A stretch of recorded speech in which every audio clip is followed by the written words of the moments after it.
Très bien. Comment créer notre premier formulaire dans Slowforms? On va dans Formulaire My Forms et on clique sur Nouveau formulaire. Ici, on nous propose deux types. On peut utiliser des modèles comme on voit. Si on ne veut pas partir de zéro, il y a inscription, contact ou e-commerce.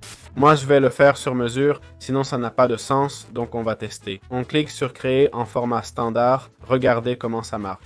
On va glisser, déposer les infos dont on a besoin. Par exemple, on veut générer un champ pour la date et l'heure. Ah, voilà, date time, c'est mieux. Ça, on n'en veut pas, donc on le supprime. C'est supprimer et encore supprimer. Ici, on aurait la date. On choisirait le nom à lui donner. Si besoin, le téléphone pour le contact ou le mail, etc. Disons qu'on veut personnaliser, je sais pas, le date time. Un simple clic permet de personnaliser, mais en survolant et cliquant sur propriété, ce menu de configuration s'ouvre où l'on peut saisir les instructions sur ce qu'il faut mettre. Comme vous voyez, si j'écris ici bonjour, on va cliquer sur enregistrer. Les instructions s'affichent en dessous dans cette partie bonjour.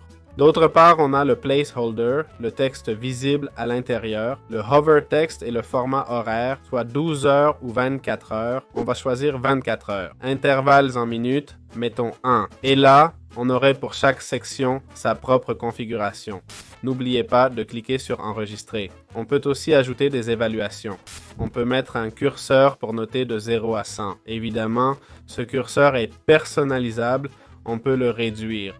Il n'y a pas beaucoup d'options pour les couleurs. Pourquoi? Car pour changer les couleurs, on va dans la section de Perso. Je vais dans la section Thème. On va dans la section Thème ici. Ici, on peut tout personnaliser. On clique sur Appliquer, on valide. On utilise ce Blue Desk. Si je clique Aperçu, je vois le formulaire. Pam, pam, soumettre. Le bouton n'est pas cliquable. Si on clique Accéder, on peut entrer. Sans réponse obligatoire, on peut l'envoyer. On peut les rendre obligatoires dans Propriétés. On peut aussi ajouter des paiements. Voilà comment utiliser cet outil. C'est aussi simple que ça.